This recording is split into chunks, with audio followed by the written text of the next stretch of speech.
ಈ ವರ್ಷದ ಸ್ಯಾಂಡಲ್ವುಡ್ನ ಬಹು ನಿರೀಕ್ಷಿತ ಚಿತ್ರಗಳಲ್ಲಿ ಒಂದಾದ ವಾಮನ ಸಿನಿಮಾ ಟ್ರೈಲರ್ ಅನ್ನು ಚಾಲೆಂಜಿಂಗ್ ಸ್ಟಾರ್ ದರ್ಶನ್ ಬಿಡುಗಡೆಗೊಳಿಸಿದ್ದಾರೆ. ದರ್ಶನ್ ಅವರ ಆಪ್ತ ಬಳಗದಲ್ಲಿ ಗುರುತಿಸಿಕೊಂಡಿರುವ ಧನ್ವೀರ್ ನಾಯಕನಾಗಿ ನಟಿಸಿರುವ ಈ ಚಿತ್ರ ಇದಾಗಿದ್ದು ಏಪ್ರಿಲ್ 10ರಂದು ಅದ್ಧೂರಿಯಾಗಿ ತೆರೆ ಕಾಣಲಿದೆ. ಚೇತನ್ ಗೌಡ ನಿರ್ಮಾಣದ ಈ ಚಿತ್ರಕ್ಕೆ ಶಂಕರ್ ರಾಮನ್ ಆಕ್ಷನ್ ಕಟ್ ಹೇಳಿದ್ದಾರೆ.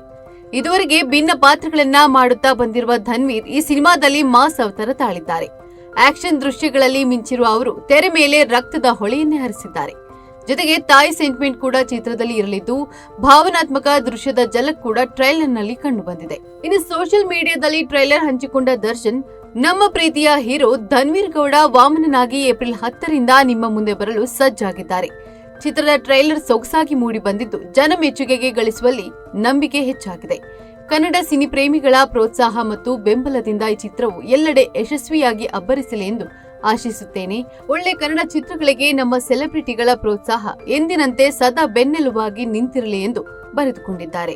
ವಿಡಿಯೋ ಸಂದೇಶದ ಮೂಲಕ ಅವರು ಧನ್ವೀರ್ ಸಿನಿಮಾ ಬಗ್ಗೆ ಮಾತನಾಡಿ ಶುಭ ಹಾರೈಸಿದ್ದಾರೆ. 2019ರಲ್ಲಿ ತೆರೆ ಕಂಡ ಬಜಾರ್ ಚಿತ್ರದ ಮೂಲಕ ಸ್ಯಾಂಡಲ್ವುಡ್ ಕಾಲಿಟ್ಟ ಧನ್ವೀರ್ ಬೈ ಟು ಲವ್ ಮತ್ತು ಕೈವ ಸಿನಿಮಾಗಳಲ್ಲಿ ಗಮನ ಸೆಳೆದಿದ್ದಾರೆ.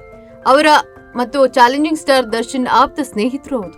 ಕಠಿಣ ಪರಿಸ್ಥಿತಿಯಲ್ಲಿಯೂ ತಮ್ಮೊಂದಿಗಿದ್ದ ಧನ್ವೀರ್ ಅವರ ಮುಂದಿನ ಚಿತ್ರಕ್ಕೆ ಇದೀಗ ದರ್ಶನ್ ಬೆನ್ನೆಲುಬಾಗಿ ನಿಂತಿದ್ದಾರೆ. ವಾಮನ ಸಿನಿಮಾದಲ್ಲಿ ಧನ್ವೀರ್ಗೆ ಜೋಡಿಯಾಗಿ ರೇಷ್ಮಾ ನಾಣಯ್ಯ ನಟಿಸಿದ್ದಾರೆ. ಈ ಚಿತ್ರದ ಟ್ರೈಲರ್ ಬಿಡುಗಡೆಗೆ ಹಾಗೂ ಪ್ರೀ ರಿಲೀಸ್ ಈವೆಂಟ್ ಮಾರ್ಚ್ 27ರಂದು ಬೆಂಗಳೂರಿನಲ್ಲಿ ಪ್ರಸನ್ನ ಥಿಯೇಟರ್ನಲ್ಲಿ ಆಯೋಜಿಸಲಾಗಿತ್ತು. ಇದಕ್ಕೆ ದರ್ಶನ್ ಬರುತ್ತಾರೆ ಎನ್ನಲಾಗಿತ್ತು.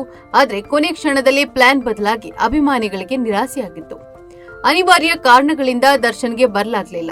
ಹೀಗಾಗಿ ಅವರು ಟ್ರೈಲರ್ ಅನ್ನು ಡಿಜಿಟಲ್ ಲಾಂಚ್ ಮಾಡಿರುವ ವಿಡಿಯೋವನ್ನು ಸಿನಿಮಾ ತಂಡ ರಿಲೀಸ್ ಮಾಡಿದೆ. ಮೊದಲೇ ಹೇಳಿದಂತೆ ವಾಮನ ಆಕ್ಷನ್ ಚಿತ್ರವಾಗಿದ್ರು ಇದರಲ್ಲಿ ತಾಯಿ ಸೆಂಟಿಮೆಂಟ್ ಕೂಡ ಪ್ರಧಾನ ಪಾತ್ರ ವಹಿಸಲಿದೆ. ತಾಯಿ ಪಾತ್ರದಲ್ಲಿ ತಾರಾ ಕಾಣಿಸಿಕೊಂಡಿದ್ದಾರೆ. ಅಜನೀಶ್ ಬಿ ಲೋಕನಾಥ್ ಅವರ ಸಂಗೀತ, ಮಹೀನ್ ಸಿಂಹ ಅವರ ಛಾಯಾಗ್ರಹಣ ಚಿತ್ರಕ್ಕಿದೆ. ಇತ್ತೀಚೆಗೆ ರಿಲೀಸ್ ಆದ ಮುದ್ದು ರಾಕ್ಷಸಿಯ ಹಾಡು ಹಿಟ್ ಲಿಸ್ಟ್ ಅಲ್ಲಿ ಸೇರಿದೆ.